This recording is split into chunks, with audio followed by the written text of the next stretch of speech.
This video is about rational functions, specifically finding the horizontal asymptote. So I have a whole bunch of videos about this particular topic because it's a pretty complicated feature of rational functions. Feel free to check out my other videos. This video is specifically about what to do when the highest exponent in the numerator is bigger than the highest exponent in the denominator. Okay, so as I say, big over small. So if you want to see all the other scenarios for horizontal asymptotes, feel free to check out my other videos here on my YouTube channel. So specifically here, notice how the highest exponent in the numerator is a 2. Here in the denominator, it's a 1. So I have big over small. And of all the scenarios I have for the horizontal asymptote in rational functions, this one is the most complicated because it's not as simple as, oh, it's just this, or it's just the coefficients. You have to do a little bit of rudimentary algebra here with long division. So if you guys have ever done long division with polynomials, you need to do that here because it's actually not going to be a horizontal asymptote, it's going to be a oblique asymptote, meaning it's not going to just be a flat horizontal line, it's actually going to have a slope to it. Okay? So this is how it works. So it's literally 5x over 2 divided by 3 plus x, right? Because rational functions are just fractions. So we're actually going to do that division. We're actually going to do the division that it says. So that's what I meant by polynomial long division. First I'm going to put the denominator in order here, so I'll just do x plus 3. And then here it's 5x squared. Remember with long division, you need to actually, just like in regular division, you need to get rid of that first term or find the term that is closest to get rid of that term. Here it's actually quite simple because I can do x times 5x to get 5x squared, right? So 5x squared. And then 3 times 5x is plus 15x. Then, of course, good in division, don't we subtract that? But remember, we have to do it to both terms, or change the signs of both terms. So that cancels out, 0, and then I have minus 15x. All right, and then x and negative 15x, I can do minus 15 here. So I can do minus 15x, and then I have negative 15 times positive 3 is negative 45. All right, so again, I need to do the opposite. Make those both positive, or change the signs. So it becomes 0 plus 45. Okay, and I can't do any more division. I have to have a remainder, that's okay. So this rational function that I have now becomes the quotient, or the answer to my question here. So 5x plus 15. So 5x plus 15, and then I have the remainder, which is 45, so plus 45 over the quotient, which is 3 plus x, or x plus 3. Principal positives matter. Okay, so now I have that. This first part, or the quotient that I have, is actually going to be the slope of my asymptote.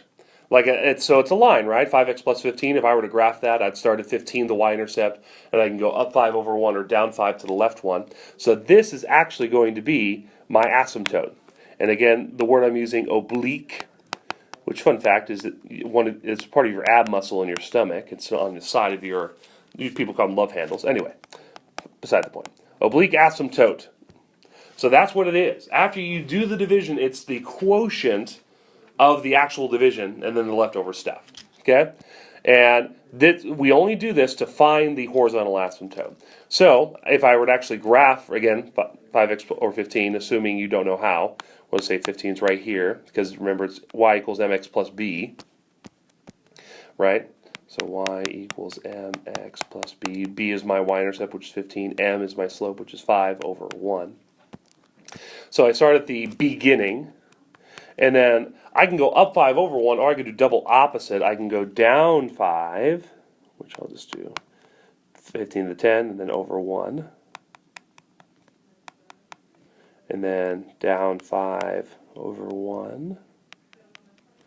And then down 5 over 1. So my asymptote actually has a slope to it, and it looks like that. So that's how you find the oblique asymptote if the highest exponent in the numerator is bigger than the highest exponent in the denominator. All right, so that's how you do that, but just to do one more example to make sure you have the idea, let's do one more here.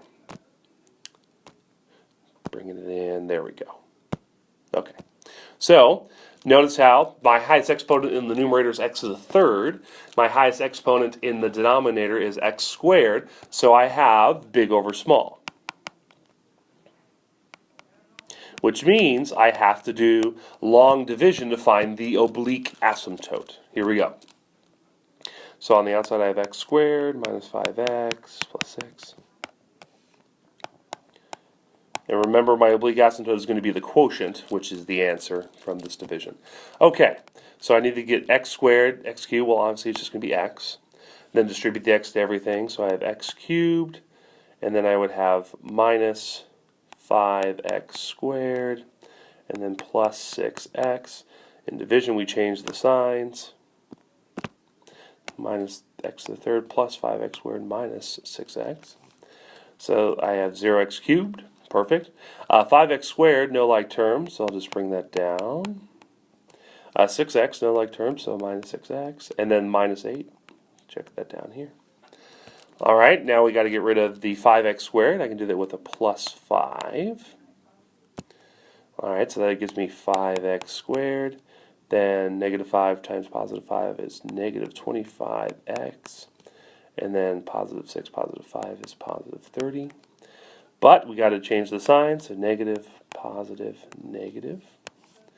That's 0. This becomes 19x. And then this becomes negative 38. Okay.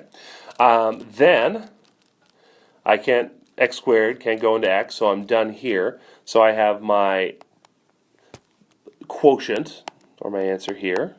So x plus 5. Then I have my remainder, which it starts off with a positive 19x, so it's plus 19x minus 38 over, again, the divisor, which is x squared minus 5x plus 6. X squared minus 5x plus 6. All right, and remember, the front part is actually my oblique asymptote, which again, x plus 5, I can graph. It's a y-intercept, and I would go up 1 over 1, up 1 over 1. Now, just while I'm on the topic here, if it's not linear, let's say you're doing the long division, and let's say your quotient ends up being a quadratic, meaning it's squared or something else. You can only do the oblique asymptote if it's a linear quotient, meaning it has to be x to the first power as your answer. If it's not, you didn't do the math wrong, it's just we cannot graph that asymptote because you wouldn't have a quadratic asymptote in the graph. Asymptotes will always be linear of some kind, either zero slope, undefined, or oblique, meaning it has some sort of slope. So, just for FYI, but that's how you find the oblique asymptote, meaning when the highest exponent in the numerator is bigger than the highest exponent in the denominator.